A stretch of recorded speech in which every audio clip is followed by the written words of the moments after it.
Kursi sebesar ini dilempar, astagfirullahaladzim, benar-benar. Dilempar ke Mbak Ayu ini, sebesar ini. Laporan terkait dengan penyelidikan dan penyidikan dugaan tindak pidana penganiayaan sebagaimana dimaksud dalam pasal 351 ayat 1 dan atau pasal 351 ayat 2 KUHP. Mohon izin dasar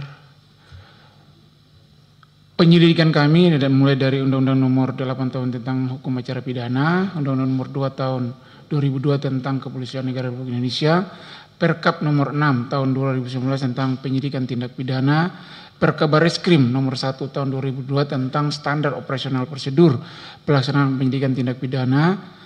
Berikutnya laporan polisi B3414 10 Romawi 2004 SPKT Polres Metro Jakarta Timur Polda Metro Jaya tanggal 18 Oktober 2004 yang dilaporkan oleh saudari Dwi Ayu Darmawati, dan terakhir adalah surat perintah penyelidikan SP Lidik garing 4562 garing 10 Romawi garing res titik 1 titik 6 garing 2024 garing reskrim tanggal 30 Oktober 2024.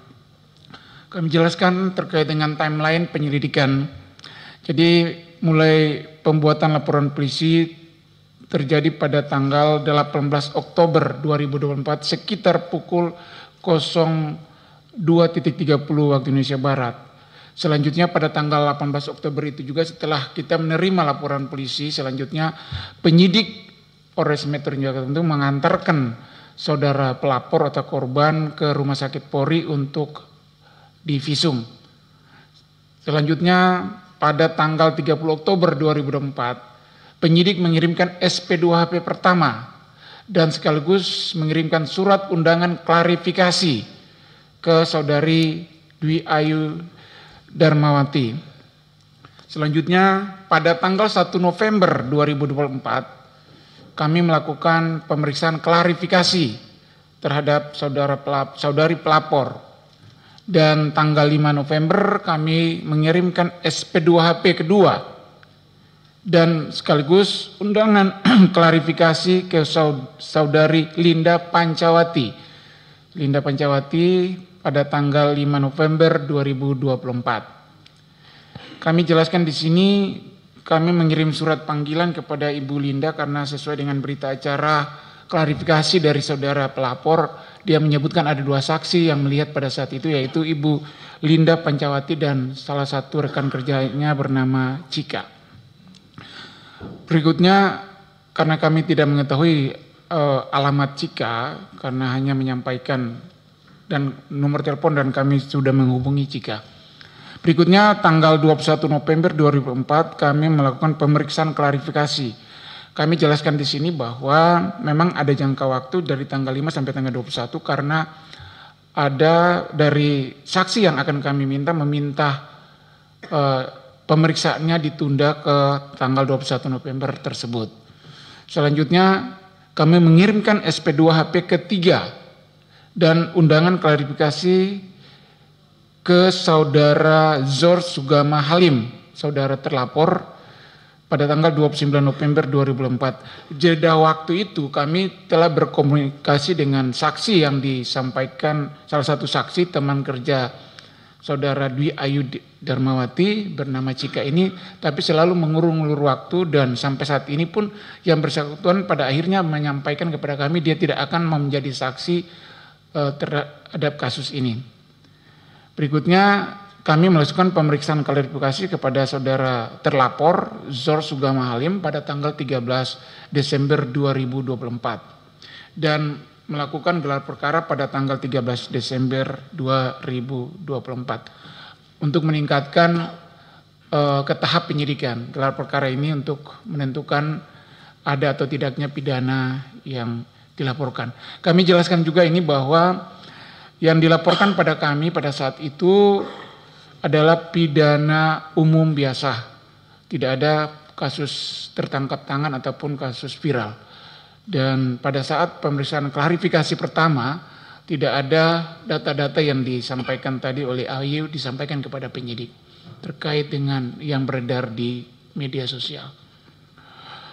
Ini fakta-fakta ya pemeriksaan pada tanggal 17 Oktober 2024 sekitar jam 21.00 telah terjadi dugaan tindak pidana penganiayaan di toko roti Lindayes Bakri, Jalan Penggilingan nomor 14 RT 8 RW 9 Kelurahan Penggilingan, Kecamatan Cakung, Jakarta Timur, dan yang menjadi korban adalah saudara Dwi Ayu Darmawati, karyawan toko, dan diduga terlapornya adalah Sor Sugama Halim, anak pemilik toko.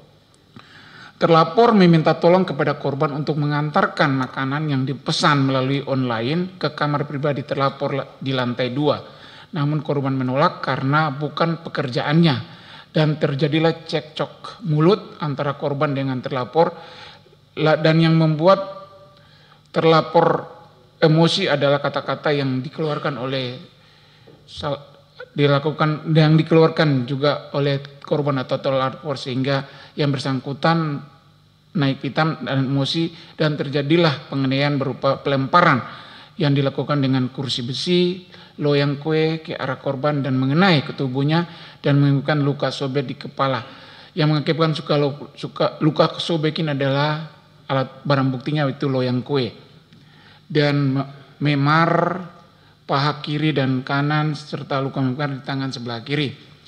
Penyebab penganiayaan ini sudah kami sampaikan tadi, karena ada kata-kata adu mulut antara si terlapor dan pelapor atau korban. Ini foto-foto pun yang kami dapatkan ini setelah kami Kapolres menyampaikan ke saudara pelapor bahwa harus menyampaikan foto dan rekaman. Itu sudah pada mau pemeriksaan dan kami minta untuk ditambahkan di dalam berita acara. Jadi ini foto-foto ini tidak disampaikan pada saat itu, dan rekaman ini juga pemeriksaan keterangan klarifikasi terhadap saksi korban, bukan saksi korban tapi terlapor, yaitu saudara Sor Sugama Halim. Ini ada foto-foto yang kami sampaikan. Berikutnya tahap penyidikan. Jadi setelah tahapan penyelidikan selesai, kita gelar perkara dan diputuskan bersama untuk dinaikkan ke tahap penyidikan. Inilah dasar-dasar penyidikan. Ya, lanjut Pak, ini kan udah tahu semua. Ya, timeline penyidikan. Kami mengirimkan SPDP ke pelapor atau pada tanggal 14, ini SPDP yang SPDP ke pelapor pada tanggal 14 Desember 2004. Berikutnya pada tanggal 14 Desember juga kami mengirimkan surat panggilan kepada pelapor. Dan tanggal 15 Desember kami melakukan pemeriksaan terhadap pelapor dan para saksi. Tanggal 15 Desember juga kami melakukan penyitaan barang bukti. Dan tanggal 16 Desember kami mengamankan terlapor karena pada saat itu kami mengirimkan surat panggilan terhadap terlapor. Namun kami berkomunikasi, terlapor berada kedudukannya di daerah Sukabumi, sehingga kami langsung melakukan pengamanan terhadap terlapor di daerah Sukabumi pada tanggal 16 Desember 2004. Selanjutnya pada tanggal 16 Desember kami juga melakukan gelar perkara penetapan tersangka, dan tanggal 16 Desember itu juga kami menetapkan tersangka dan kami melakukan penahanan dan press release. Proses penyidikan pada hari Minggu tanggal 15 Desember 2004, penyidik pembantu melakukan pemeriksaan terhadap saksi korban, yaitu saudara Dwi Ayu Darmawati. Pada hari Minggu tanggal 15 Desember 2004, penyidik pembantu melakukan penyitaan barang bukti. Pada hari Senin tanggal 16 Desember, penyidik pembantu melakukan pemeriksaan terhadap saksi, yaitu saudara Linda Pancawati. Pada hari Senin tanggal 16 Desember 2004, penyidik pembantu melakukan pemeriksaan terhadap tersangka, yaitu saudara Sor Sugama. Perlu kami sampaikan juga di sini bahwa salah satu saksi teman rekan kerja daripada pelapor sampai saat ini tidak mau diambil keterangannya sebagai saksi. Dia menolak untuk dijadikan saksi. Namun kami sudah berkomunikasi dan kami sudah mengirimkan surat resmi untuk segera yang bersangkutan juga dijadikan saksi karena terdapat di dalam BAP saudari pelapor. Ini barang bukti yang kami sita. Yang pertama adalah 1 buah kursi besi, 1 buah loyang, 1 buah mesin EDC BCA, 1 buah patung pajangan. Kursi sebesar ini dilempar, astagfirullahaladzim. Benar-benar. Dilempar ke Mbak Ayu ini, sebesar ini. Oke, lanjut. Badan besar Saudara Zor Sugama Halim. Demikian yang dapat kami sampaikan yang berada di Polri sesuai dengan Perkap dan Perkabareskrim. Demikian yang dapat kami sampaikan. Wassalamualaikum warahmatullahi wabarakatuh. Shalom, Om Santi Om. Waalaikumsalam warahmatullahi wabarakatuh. Sebelum ke rekan-rekan anggota, dia sakit jiwa atau apa sih? Mohon izin Pak, itu kalau kasat matanya seperti yang disampaikan oleh Bapak yang terhormat Ketua, tapi kami tidak bisa mengejas ataupun kami tidak bisa menentukan. Setega itu gitu kan? Kami akan melakukan pemeriksaan. Jadi kayak bukan manusia gitu loh. Kami akan melakukan pemeriksaan psikologis yang bersangkutan. Iya, tapi jangan jadi alasan pemaaf nanti Pak. Siap. Ya. Oke, mungkin langsung suhu kita Pak Rikwanto.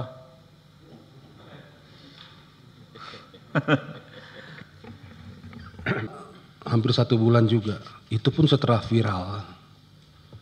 Nah ini jadi catatan juga, seharusnya itu bisa lebih cepat lagi ya. Kalau saya berpikir sebagai anggota Polri dahulu, kalau kita fokus kejadian itu langsung ditangani, 3 sampai seminggu itu, 3 hari sampai seminggu selesai itu. Ya, itu kasus nyata dan kelihatan dan terbuka. Tinggal gercepnya anggota itu. Nah ini jadi pertanyaan masyarakat juga, ya koreksi juga untuk kepolisian, terutama Jakarta Timur. Ya, jadi yang seperti itu seharusnya cepat geraknya. Sampai muncul di media itu no viral, no justice. No viral, no attention, no justice. Nah, macam-macam lagi istilahnya. Apa viral dulu baru kemudian cepat gerakannya. Ini juga pelajaran bagi kepolisian di tempat-tempat yang lain. Ya, apapun kasusnya, siapapun pelapornya, itu perlakuannya sama di muka hukum. Ya, Polri diberi negara, dikasih kewenangan, dikasih perlengkapan untuk penegakan hukum. Siapapun yang bermasalah dengan hukum, tidak pilih-pilih, kerjakan itu. Ya. Namun demikian saya apresiasi sama Polres yang akhirnya bisa menangkap pelaku. Kalau masalah pelaku kemudian disinyalir, katanya ini ya, ada perkembangan pemikirannya agak terbelakang, itu jangan diterima mentah-mentah. Ya, harus diobservasi dulu kalau memang perlu. Di tempat yang ditentukan, baru disimpulkan oleh pihak yang punya keahlian tentang itu. Ya, kalau tidak, berlakukan dia seperti orang-orang atau pelaku atau tersangka pada umumnya. Ya, melakukan penganiayaan berat, ya hukumannya ada. Ini koreksi saja kepada Jakarta Timur dan kepada seluruhnya anggota kepolisian. Jangan pilih-pilih dalam menangani kasus. Jangan nanti-nanti, kalau prinsip saya itu makin cepat ditangani, makin cepat terungkap. Karena semuanya mesti segar. Terlalu lama makin kabur, ada distorsi. Apalagi nanti ada yang datang, itu sahabat saya, itu teman saya, tolong Pak dibantu. Nah itu lebih parah lagi nanti penyelesaiannya. Ya. Pak yang terhormat Pak Roni, kami sampaikan bahwa setelah naik Rudi namanya, Rudi Lalo, Pak Rudi. Rudal. Siap. Mohon izin, setelah naik sidik, kami melakukan pemeriksaan yang bersangkutan. Kita panggil untuk mau pemeriksaan sebagai saksi pada tahap penyidikan. Iya. Namun yang bersangkutan karena dan orang tuanya karena merasa sudah terancam, karena Sudah kabur ke Sukabumi itu. mereka menurut keterangan kepada kami bahwa mereka ke Sukabumi itu karena ada tujuan untuk mengamankan diri dan ada informasi dari salah satu temannya bahwa di Sukabumi ada tempat pengobatan alternatif. Jadi mereka ke Sukabumi dalam rangka itu. Akhirnya kami berkomunikasi dengan orang tuanya dan orang tuanya meminta perlindungan ke kami untuk menjemput dan kami selanjutnya melakukan tahap penangkapan. Berarti sudah viral dulu. Siap, sudah Viral dulu baru ada upaya menghadirkan tersangka. Kira-kira begitu Pak Kapolres ya.